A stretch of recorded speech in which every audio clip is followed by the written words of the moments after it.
Hello friends, due date extension GSTR 4 financial year 2021-22 के बारे में बात करेंगे क्योंकि आज फाइनेंशियल ईयर 2021-22 जीएसटीआर 4 की लास्ट डेट है, यानी 30 अप्रैल 2022। 30 अप्रैल 2022 को आज हम लोग बात कर रहे हैं क्योंकि आज इसकी लास्ट डेट है। बहुत सारे रिप्रेजेंटेशन अब गए हैं जो कि मेरे हिसाब से भी थोड़ा सा लेट हो गए हैं रिप्रेजेंटेशन भेजने में हम लोग, क्योंकि जब रिप्रेजेंटेशन जाएगा फाइनेंस मिनिस्टर को तभी उस पर कार्रवाई की संभावना बनती है। तो जैसा कि अभी तक मेरी जानकारी में आ रहा है कि बहुत सारे रिप्रेजेंटेशन इस संबंध में भेजे गए हैं क्योंकि जीएसटीआर 4 की बहुत सारी प्रॉब्लम्स अभी आ रही थी, जिसमें कि सबसे बड़ी दिक्कत जो क्रिएट हुई है वो पोर्टल के द्वारा की गई है। क्या पोर्टल के द्वारा दिक्कत ये की गई कि उन्होंने क्या किया, 25 अप्रैल और 26 अप्रैल 2022 के बीच में जो भी निगेटिव लायबिलिटी थी उसको एडजस्ट कर लिया, और एडजस्ट करने की वजह से पोर्टल पर एक बहुत बड़ी समस्या उत्पन्न हो गई, जिसकी वजह से लोग अपने जीएसटीआर 4 फाइल नहीं कर पा रहे हैं। अब जब पोर्टल के द्वारा ये 25 अप्रैल और 26 अप्रैल को ये कार्रवाई की गई, तो जब ये जानकारी में आएगा उसके बाद ही रिप्रेजेंटेशन भेजे जाएंगे और उसके बाद उस पर कार्रवाई की संभावना बनती है। तो जैसा कि मैंने आपको बताया कि बहुत सारे रिप्रेजेंटेशन भेजे गए हैं और इसमें पोर्टल के द्वारा ही सबसे ज्यादा दिक्कत उत्पन्न की गई है। अगर पोर्टल 25 अप्रैल और 26 अप्रैल में ऐसी कार्य नहीं करता तो शायद ये प्रॉब्लम नहीं आती। इसके अलावा एक दिक्कत और भी है कि जिन लोगों ने अपने 19-20 या 20-21 के जीएसटीआर 4 फाइल नहीं किए हैं, तो उनके अब जीएसटीआर 4 फाइल करने में क्या है, पेनाल्टी यानी लेट फीस जो लगाई जा रही है वो लेट फीस है 10,000 रुपए, और ये बहुत ज्यादा है, जिसकी वजह से भी लोग अपने जीएसटीआर 4 यानी 21-22 के फाइल नहीं कर पा रहे हैं। एक ये बहुत बड़ी प्रॉब्लम है। तो जो रिप्रेजेंटेशन भेजे गए हैं उसमें ये बात भी की गई है कि जो ये 10,000 रुपए की लेट फीस है इसको भी कम किया जाना चाहिए। ये 10,000 रुपए गलत है, इसको कम किया जाना चाहिए, क्योंकि इसमें क्या होते हैं, ज्यादातर स्मॉल ट्रेडर्स होते हैं, स्मॉल टैक्स पेयर्स होते हैं। जब स्मॉल टैक्स पेयर्स हैं तो उनके लिए ये बहुत ज्यादा अमाउंट हो जाती है। रेगुलर एसएसी के लिए छूट दी गई, लेकिन कंपोजिशन टैक्स पेयर्स के लिए कोई छूट नहीं दी गई। जो छूट दी गई है वो 21 और 22 के लिए दी गई है। देखिए, वीडियो को अंत तक देखिएगा क्योंकि इसमें सारे सजेशन मैं शामिल कर रहा हूं जो लोगों द्वारा मिले हैं, और उन क्वेश्चंस को भी शामिल कर रहा हूं जो मेरे द्वारा लोगों द्वारा पूछे गए हैं। तो मैं उन सबको शामिल करते हुए साथ ही ड्यू डेट के बारे में क्या बात है वो भी बताते हुए आपको अंत तक ले चलता हूं। तो एक बात तो ये हो गई। दूसरी चीज, पोर्टल द्वारा ये भी लोगों को मेल किया जा रहा है। क्या मेल किया जा रहा है कि आप RFD 01 के द्वारा इसको बाद में रिफंड क्लेम कर सकते हैं। रिफंड क्लेम आप इसको कर सकते हैं, लेकिन अब बात यहां पर ये आने वाली है कि जब वहां पर माइनस यानी निगेटिव लायबिलिटी हमारे पास आ रही है और निगेटिव लायबिलिटी के बाद हम वो अमाउंट को पे कर देते हैं, तो वो तुरंत ही उसको सेट ऑफ कर लेगा। जब वो सेट ऑफ कर लेगा तो फिर हम RFD 01 कैसे अप्लाई करेंगे। RFD 01 अप्लाई करने के लिए हमारे कैश लेजर में ये वो अमाउंट होना चाहिए, लेकिन कैश लेजर तो हमारा जीरो हो जाएगा। क्यों? जो हमारी माइनस थी वो माइनस जैसे ही खत्म होगी तो हमारा कैश लेजर जीरो बताएगा। उस समस्या को हम कैसे समाधान करेंगे? तो आइए उस समस्या को भी समाधान करते हैं। उस समस्या का समाधान हम कैसे कर पाएंगे? उस समस्या का समाधान हम ऐसे कर पाएंगे कि सबसे पहले हम क्या करें, उसके लिए ग्रीवांस करें। ग्रीवांस रिड्रेसल पोर्टल पर सबसे पहले हम अपनी कंप्लेन फाइल करें। वहां पर हमें जो ये एप्लीकेशन डालनी है, वहां पर जो अपनी कंप्लेंट डालनी है, उस कंप्लेंट में हमें इस बात का ध्यान रखना है कि हमारे द्वारा मिस्टेक क्या की गई है। देखिए इसमें यहां पर बहुत सारी लोगों के द्वारा मिस्टेक हुई हैं, तो वो मिस्टेक का हमें वर्णन जरूर करना है। क्या करना है? उस मिस्टेक का वर्णन जरूर करना है कि वो मिस्टेक क्या थी।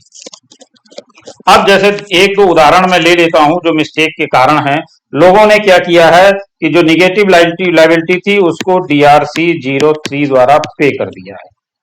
देखिए जिन लोगों ने DRC 03 से पे कर दिया है तो ये तो पोर्टल की गलती है, वो आगे चल करके इसको जरूर ठीक करेगी।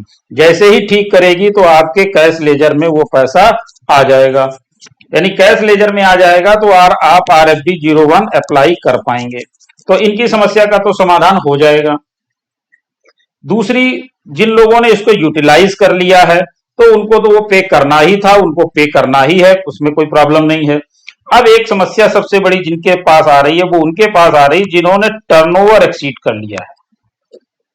अगर आपने अपना टर्नओवर एक्सीड किया, यानी 19-20 की लायबिलिटी जो थी हमने 20-21 में जाकर के उसको डबल कर दिया, यानी 19-20 और 20-21 दोनों की लायबिलिटी को हमने टेबल 6 में शो कर दिया। उस तरीके से अगर हमने इसको किया है तब तो हमारे लिए परेशानी का कारण बिल्कुल है। क्यों है? क्योंकि यहां पर हमने अपनी लायबिलिटी एक्सेप्ट कर ली। मान लीजिए 19-20 की हमारी थी 20,000 रुपए, वो और 20-21 की हमारी थी 30,000 रुपए, तो हमने टेबल 6 में 50,000 रुपए की लायबिलिटी एक्सेप्ट कर ली। जब हमने लायबिलिटी एक्सेप्ट कर ली तो वो हमारे कैश लेजर में कभी भी नहीं आएगा। अब इसके लिए करना क्या है? इसके लिए करना हमें यह है कि हमें ग्रीवांस रिड्रेसल पोर्टल पर जाना है और डिटेल में हमें अपनी ये बात उनके सामने रखनी है। किस तरीके से? स्क्रीनशॉट के माध्यम से, यानी हमें जो भी हमने किया है 19-20, 20-21, तो उसकी स्क्रीनशॉट हमें लेना है कि ये हमारी लायबिलिटी थी, इस लायबिलिटी को हमें पे करना था, इस लायबिलिटी को हमने ना पे करके हमने क्या किया, 19-20 और 20-21 के टर्नओवर को बढ़ा दिया। वहां पर हमें ये बताना पड़ेगा कि ये हमने टर्नओवर को एक्सीड किया है। जब तक हम ये टर्नओवर को एक्सीड को प्रूफ नहीं करेंगे तो वो हमारे स्क्रीनशॉट से प्रूफ हो पाएगी कि हमारी ये 19-20 की लायबिलिटी ये थी, हमारी 20-21 की लायबिलिटी ये थी, और 20-21 में हमने इसको बढ़ा करके इस तरीके से इसको ये हमने 50,000 रुपए कर दिया। यानी जो भी अमाउंट हमारी है वो हमें बतानी है कि ये हमने इस तरीके से इतनी अमाउंट कर दी, जिसकी वजह से ये प्रॉब्लम क्रिएट हुई। तो देखिए ये पोर्टल की भी गलती थी और अनभिज्ञता भी थी कि इसके बारे में बिल्कुल स्पष्ट निर्देश नहीं थे। क्या था? स्पष्ट निर्देश नहीं थे। जब स्पष्ट निर्देश नहीं थे तो इसको कैसे किया जाता? जब ये जानकारी में आया तब लोगों ने उसको क्या किया, ग्रीवांस रिड्रेसल पोर्टल पे डाला और उसके बाद उनके ये प्रॉब्लम्स खत्म हो गई थी। लेकिन जिन लोगों ने इसके पहले ही अपना टर्नओवर एक्सीड कर लिया और टर्नओवर एक्सीड करके इसको दिखा दिया, उन लोगों के सामने ये समस्या जरूर पैदा हो गई। और अब पोर्टल के द्वारा ये कहा जा रहा है कि आप सबसे पहले माइनस को खत्म करिए, जो भी टैक्स आपको जमा करना है उसको पहले जमा करिए, फिर आप RFD 01 फाइल करिए। तो देखिए यहां पर ये जरूर प्रॉब्लम है कि जैसे ही आप जमा करेंगे वो एडजस्ट कर लेगा और RFD 01 में आपका नहीं आ पाएगा, अमाउंट जीरो आ जाएगा। तो इसको ठीक करने के लिए मेरा अपना व्यक्तिगत सुझाव आप लोगों को यह है कि देखिए 21-22 का जब रिटर्न हम फाइल करने जा रहे हैं तो हमारे पास लेट फीस कितनी आ रही है? बहुत ज्यादा हमारे ऊपर लेट फीस का बर्डन नहीं आ रहा है। कितनी आ रही है? 50 रुपए पर डे,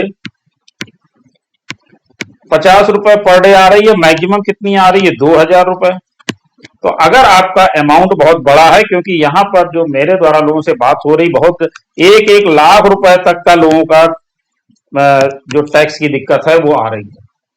तो अगर इतनी बड़ी अमाउंट हमारे पास दिक्कत आ रही है तो हमारे लिए बेस्ट ये है कि ये हम 2,000 रुपए मैक्सिमम लेट फीस है और 50 रुपए पर डे की लेट फीस है, इसको बियर करें। और सबसे पहले बियर करने से पहले ये ग्रीवांस रिड्रेसल पोर्टल का प्रयोग करें और वहां पर अपनी पूरी बात हम बताएं उसके बाद जब वहां से इसको क्लैरिफाई कर दिया जाए तभी हम इस रिटर्न को फाइल करें। मेरा व्यक्तिगत मत यही है कि अगर अमाउंट ज्यादा है तो सबसे पहले आप ग्रीवांस रिट्रेसल पोर्टल पर अपनी पूरी बात बताएं, उनको स्क्रीनशॉट भेजें और स्क्रीनशॉट के माध्यम से बताएं, क्योंकि इसके बारे में अब कार्रवाई शुरू हो गई है।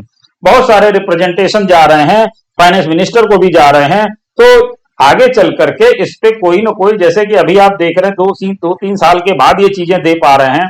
पहले भी ग्रीवांस जो इन्होंने दिया वो भी 1.5-2 महीने बाद दिया कि इस तरीके से आप कर लीजिए, तो ये प्रॉब्लम भी सॉर्ट आउट होगी। लेकिन सॉर्ट आउट अभी आज 30 अप्रैल को होना बहुत मुश्किल है।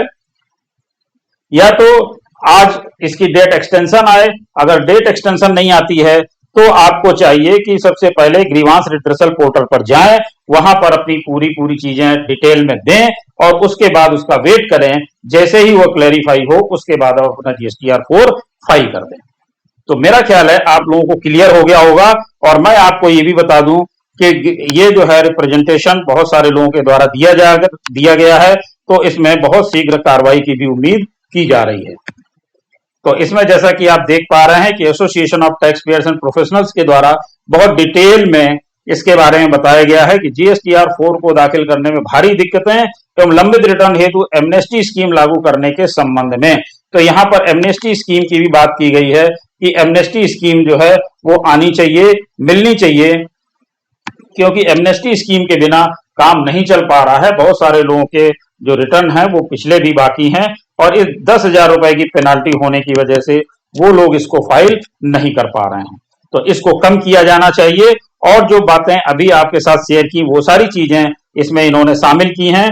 तो बहुत अच्छा कदम इनके द्वारा भी है, लेकिन ये जरूर है कि देर से जानकारी की वजह से रिप्रेजेंटेशन भी देर से गए हैं। तो इन लोगों को भी बहुत बहुत धन्यवाद जो इस पे कार्य कर रहे हैं। तो मेरा ख्याल है सारी चीजें आपको क्लियर हो गई होंगी। कोई चीजें अगर रह जाती हैं तो आप कमेंट बॉक्स में बताइएगा, मैं उसका रिप्लाई देने का प्रयास जरूर करूंगा। Thank you.